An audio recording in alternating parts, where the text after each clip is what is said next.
Think of the most impenetrable fortress you have ever seen in your life. Now imagine the horror of discovering that the walls meant to protect you had, in truth, become your own trap. That was exactly the brutal reality Jerusalem was forced to face. Babylon's war machine did not need to kick down the door on the first day. Nebuchadnezzar simply stood outside, crossed his arms, and let time do the dirty work. As the clock kept ticking, hunger and fear devoured the city from within, long before the first sword ever crossed its gates. But how did the holiest place on earth allow things to reach that point? Today, we are going back in time to investigate step by step the exact day the Babylonian Empire turned out the lights of the Great Temple. But before we begin, like this video, subscribe to the channel, and comment your name and age. I want to know who is watching with us. Jerusalem, in the heart of the ancient world, was never just a cluster of houses, narrow streets, and stone walls. For the people of Judah, it was the absolute center of everything that mattered in this life. It was the spiritual compass of the nation, the deep root of its identity, and the stage for a history filled with miracles and deliverance. If you spoke to anyone living in that time, they would have told you, with a chest full of reverence, that this was the unconquerable city, chosen and guarded by the Creator himself. And in the middle of that living, breathing city stood its supreme jewel, the reason for such immense pride, the great temple built by King Solomon. Imagine the majesty of that sight, my friends. The shine of pure gold reflecting the blazing Middle Eastern sun, the constant smoke of sacrifices rising toward the heavens day after day, and the solemn sound of the Levites singing psalms through the sacred courts. That sanctuary was not merely a masterpiece of human architecture. Above all, it represented the living, tangible presence of God dwelling among His creation.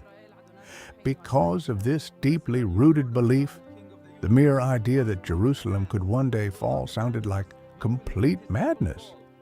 It was almost heresy to even imagine such a thing. After all, would it make any sense for the Almighty to allow pagan nations with their gods of wood and stone to invade and plunder His own house? Over the years, a false sense of security had taken hold, a blind confidence that no matter how fierce the storm outside became, or how powerful the enemy army was, the gates of Zion would never be breached. But history, as we know all too well, often teaches its most bitter lessons at the very moments when we feel safest. Historical records and sacred scripture reveal a reality far harder and far more complex. The ruin of a great fortress rarely comes as a sudden surprise from the sky. And the tragedy that was about to sweep over the Golden City did not begin with the sound of Babylonian trumpets. Jerusalem's collapse was planted in the silence of a long chain of terrible decisions. Disastrous political alliances made by the kings of Judah, reckless rebellions against the Babylonian Empire, and most serious of all, a deep spiritual drift. The painful truth is that the stone walls only gave way because the foundations of faith and obedience had crumbled long before.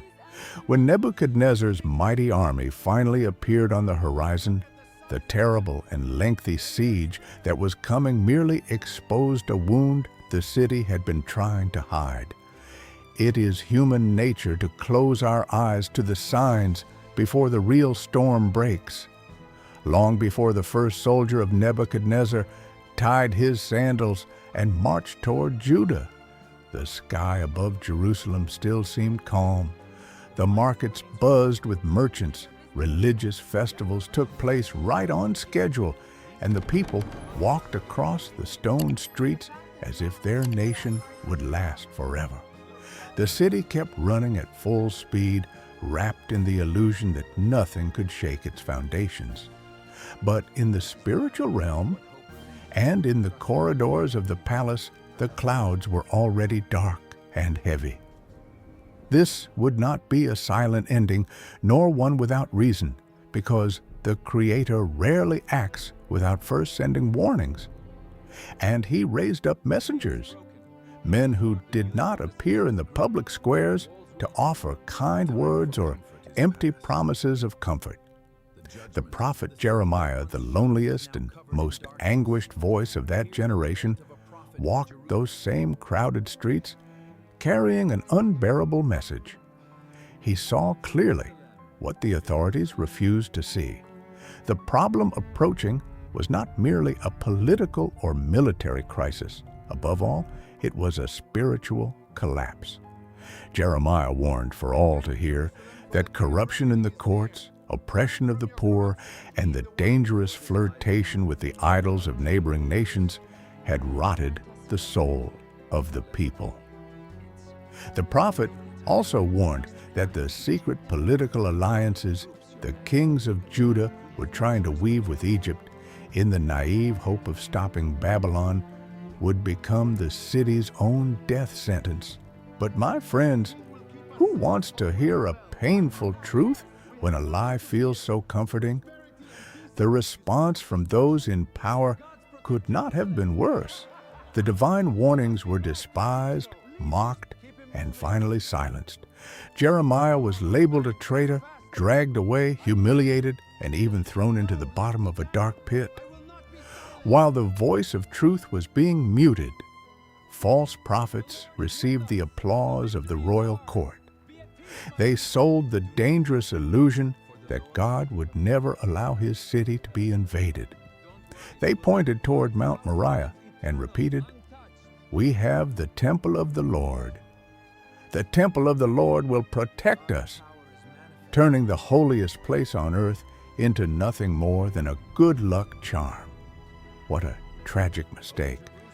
To believe that the mere presence of a stone building, no matter how covered in gold, would guarantee protection for a people who had already abandoned their essence.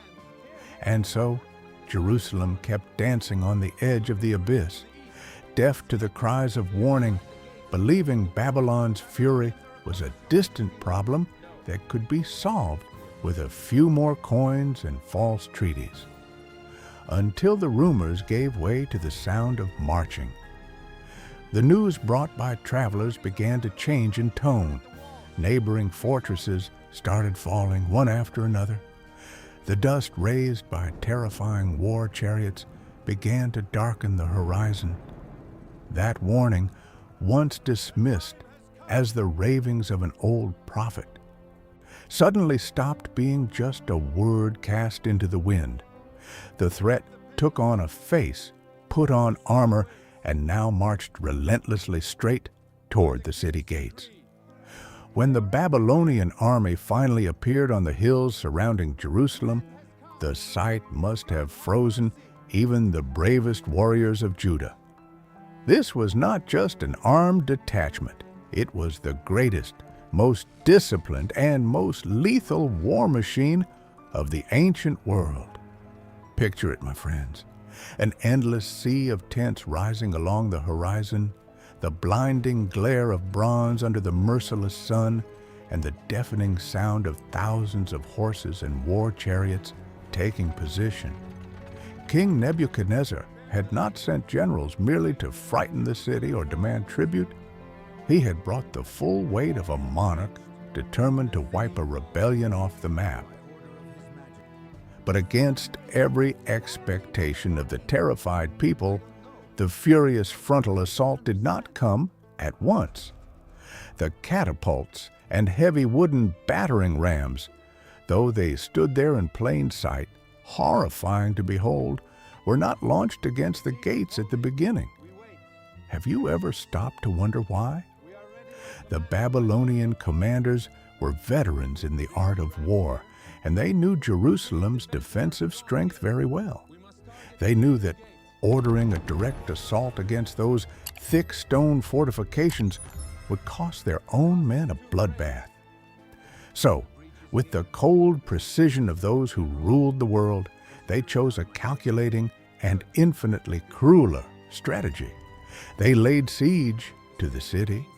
Within days, military camps and earthworks blocked absolutely every road, trade route, and hidden path leading into the capital. Imagine the discipline required to strangle a city of that size tucked into the hills. Siege towers were raised from which Chaldean archers watched every movement along the battlements. The order was simple but devastating. No one came in, and no one got out.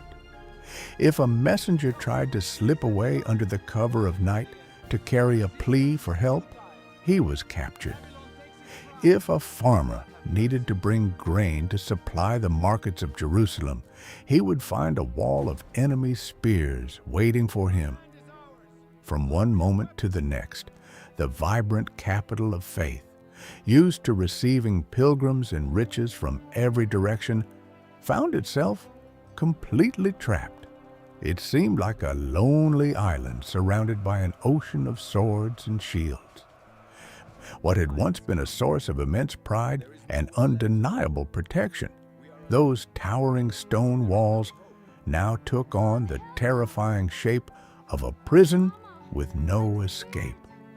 The heavy gates were locked from the inside by the residents themselves in an act of survival.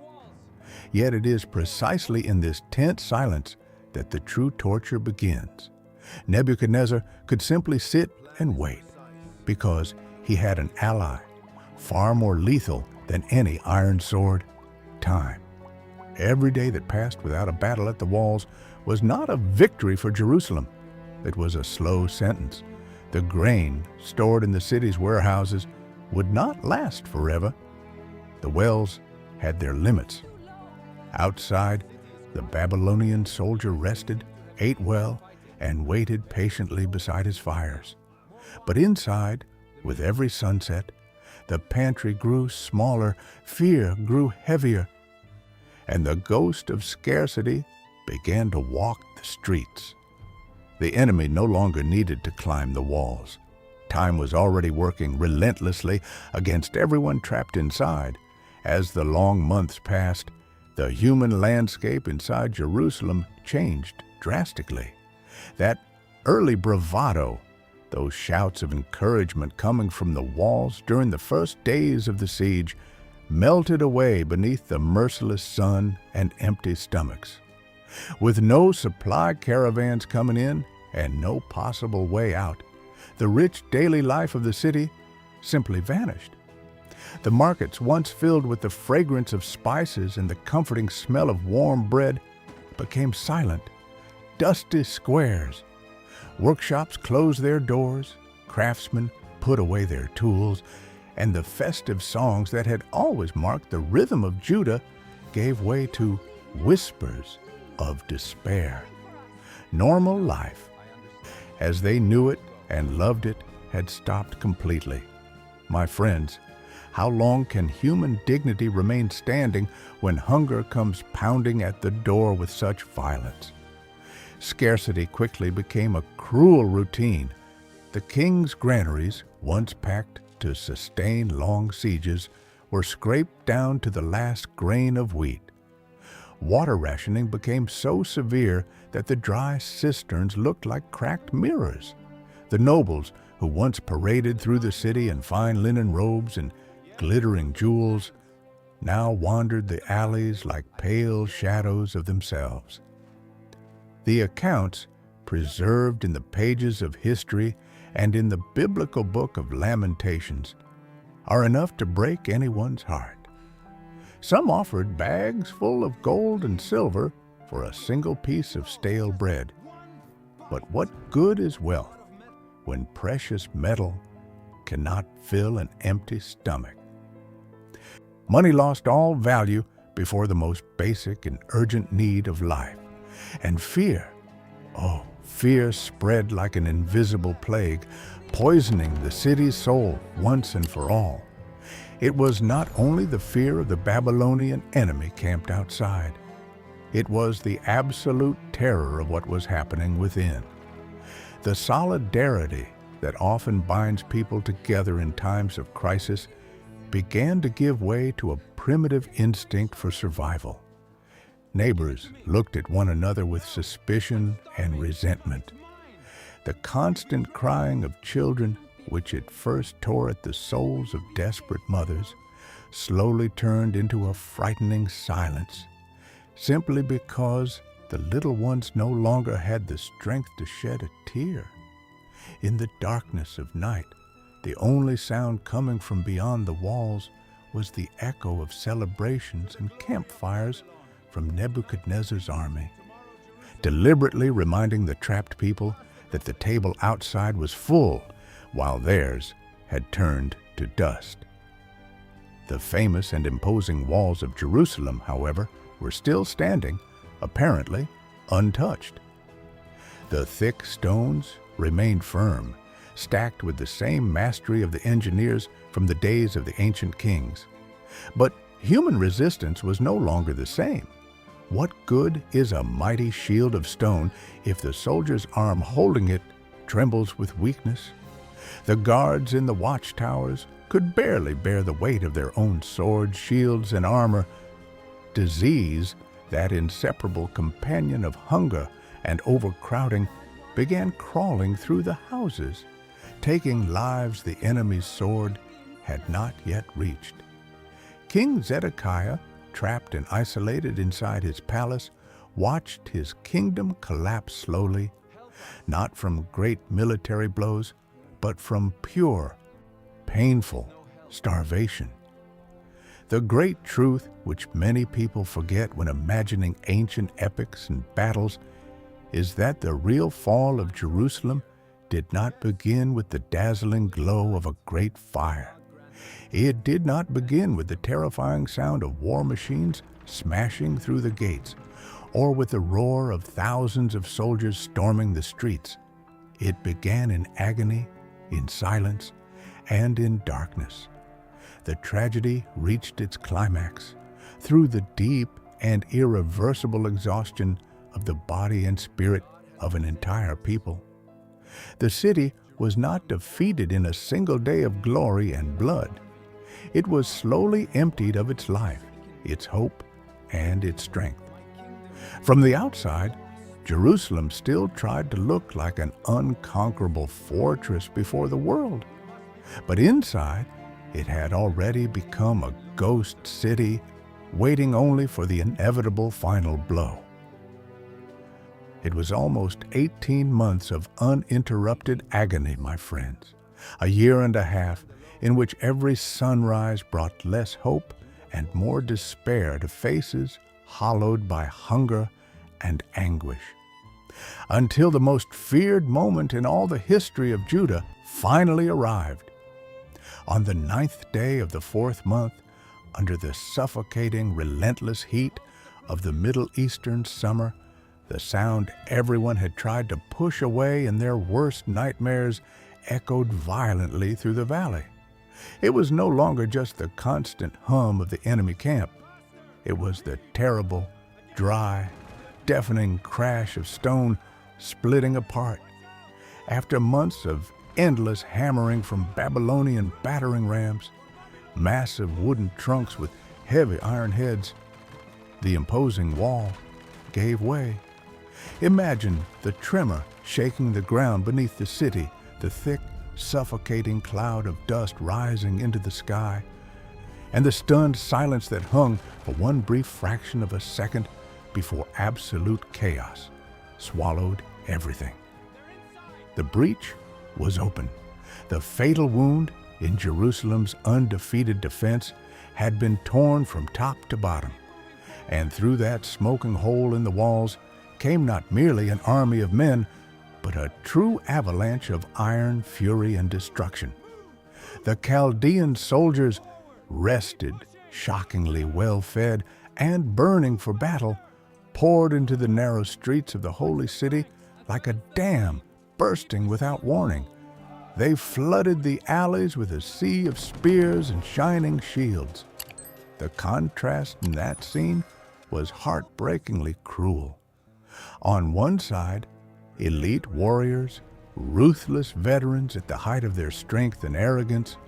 On the other, defenders reduced to specters of themselves, men of Judah who could barely keep their legs steady beneath them, trying to lift heavy swords with trembling arms completely drained by starvation. There was no longer the slightest possibility of an organized defense. Resistance evaporated like thin smoke carried away by the wind. Commanders and captains still tried to shout desperate orders amid the confusion of dust and blood, but their voices were quickly silenced and drowned out by the metallic clash and the war cries of the victorious invader. The front line, if we can even call it that, collapsed within minutes. The raw and desperate instinct for survival spoke louder than any military oath of loyalty. Even King Zedekiah, the anointed leader who was supposed to protect his people to the last drop of sweat, realized that death had crossed the gates. And as night fell, he gathered his last guards and fled through a secret passage behind the gardens of the royal palace. The shepherd abandoned his flock at the exact moment the wolves were breaking down the doors of the pen. What for so many centuries had been seen as supreme divine protection, the winding alleys, the majestic bastions, the unreachable watchtowers, was now nothing more than a maze with no way out. The fortifications had become a mere and tragic stage for the final hunt. Nebuchadnezzar's commanders showed no reckless haste. They moved with cold, methodical, overwhelming military efficiency. They advanced block by block, square by square, sealing the fate of every family they found in their path. The cedar doors of homes were smashed open with a dry crash, and the furious red glow of the first torches began to light up the most terrifying night that people had ever witnessed. Once indomitable Jerusalem, the city of great kings, beautiful psalms, and courageous prophets, simply stopped fighting. The collapse was total. The enemy now walked freely and sovereignly over the same stones once touched by the feet of King David. The invasion had been physically completed, and the pride of Judah lay scattered in the gutters.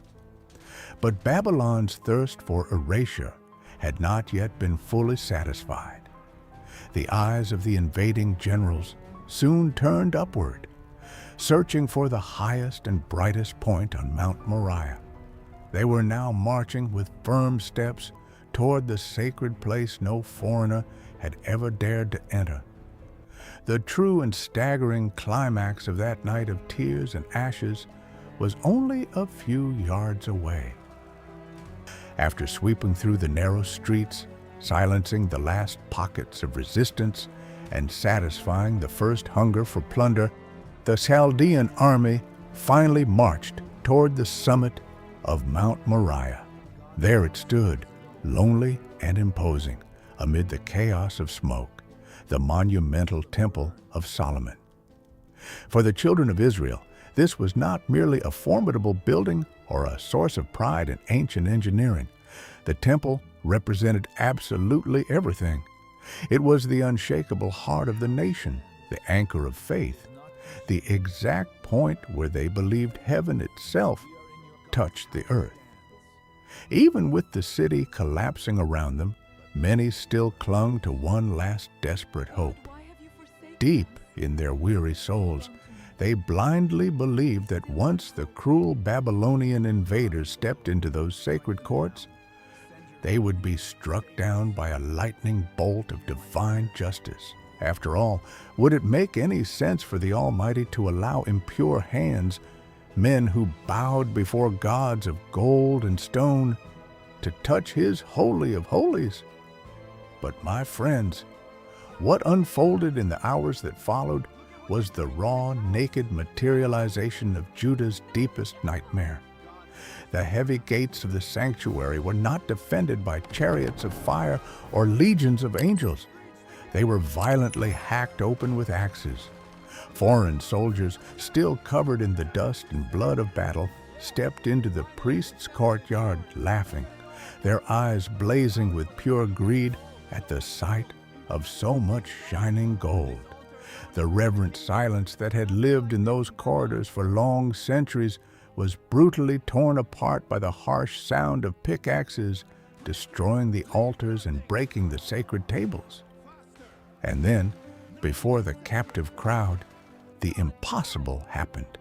The unthinkable became painfully real. The gigantic bronze pillars, known as Jachin and Boaz, which supported the portico as symbols of eternal divine stability, were mercilessly brought down and smashed to pieces. The vessels forged from pure gold, used only in the holiest ceremonies, were crushed and thrown into Babylonian carts like ordinary scraps of war loot. The sacred veil, the unbreakable boundary that separated human frailty from the overwhelming glory of God, was now nothing more than a torn piece of fabric, trampled beneath the boots of a pagan army. It was at that exact moment of total desecration that the first burst of fire was lit. Hungry flames quickly licked the rich, fragrant panels of Lebanon cedar that lined the inside of the sanctuary. A dark, dense column of smoke rose into the sky, tearing across the horizon and visible for miles.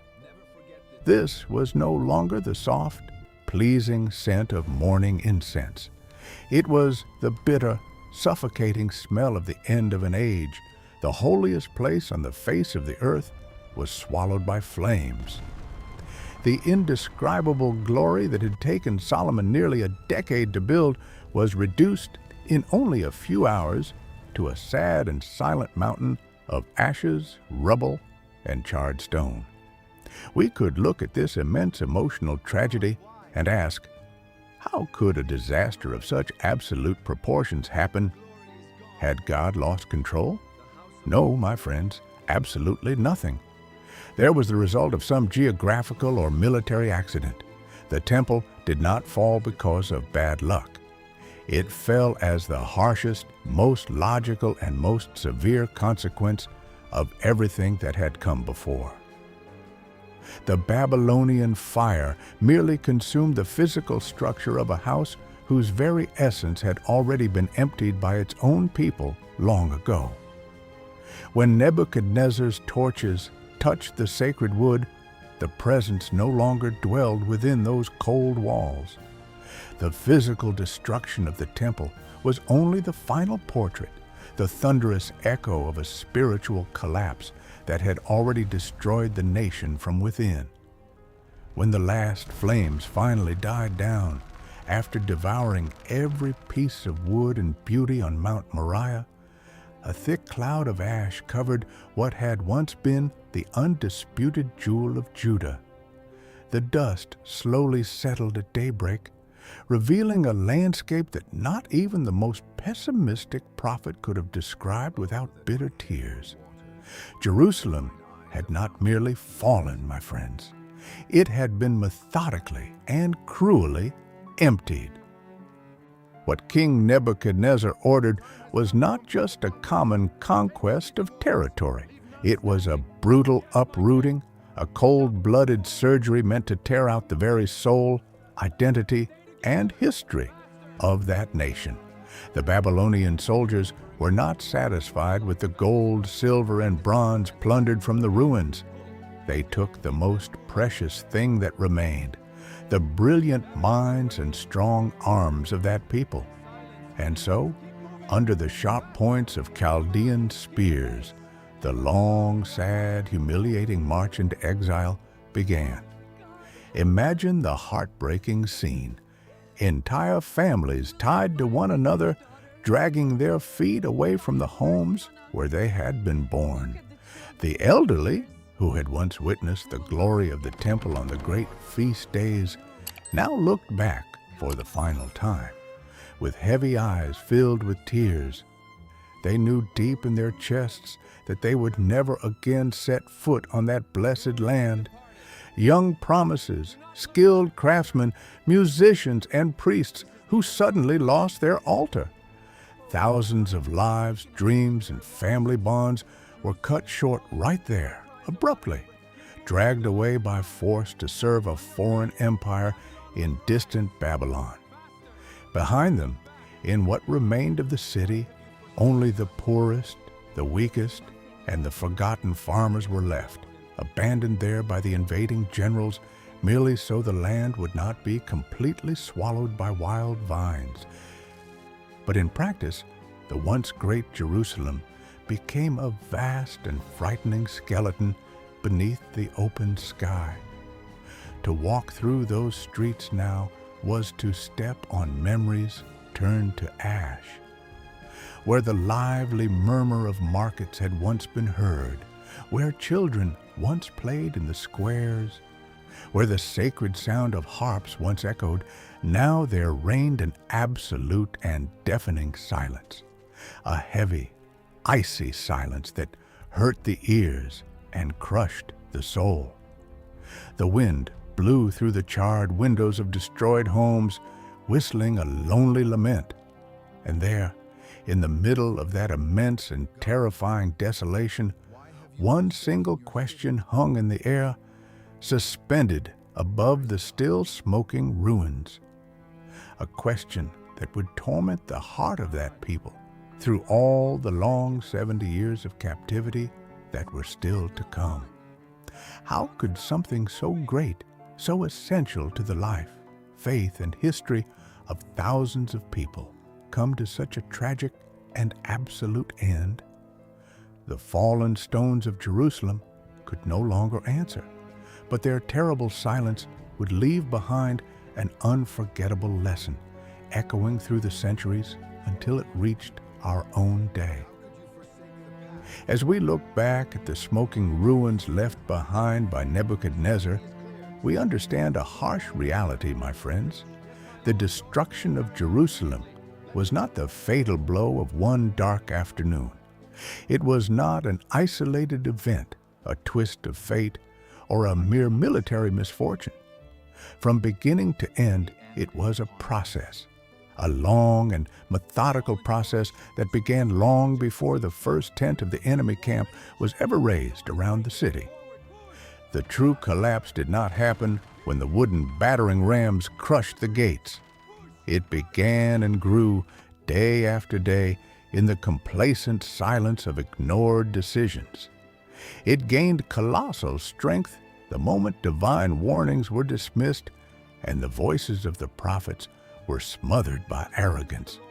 The ruin fed on the vanity of a nation that, little by little, began to trust more in the invulnerability of its thick walls than in the integrity of its own heart. And finally, that blind march toward the cliff ended in a tragic and undeniable way. Before the tear-filled and stunned eyes of everyone, the great and magnificent Temple of Solomon fell. The flames finally extinguished centuries of glory. But listen closely. The impact of that night of terror went far, far beyond the charred stones left on Mount Moriah. The fall of Jerusalem did not destroy only a sacred building or a collection of homes. It shattered the presumption of a people and forced one of the most painful new beginnings in human history. Far away in Babylon, living the harsh reality of exile, the children of Judah had to absorb the most severe of lessons. Without their majestic house of worship, without the gold, and without the grand physical sacrifices, they had to learn that the true essence of faith cannot be contained inside human structures. And it is precisely because of this immense and profound weight of pain, repentance, and rebuilding that, Even today, thousands of years after the dust settled, this monumental story continues to be retold. It remains alive as one of the most decisive, powerful, and reflective chapters in the entire majestic biblical narrative, a final and undeniable proof that no fortress on earth, no matter how rich, adorned, or heavily guarded, can withstand the assaults of time if its spiritual foundations have already collapsed from within.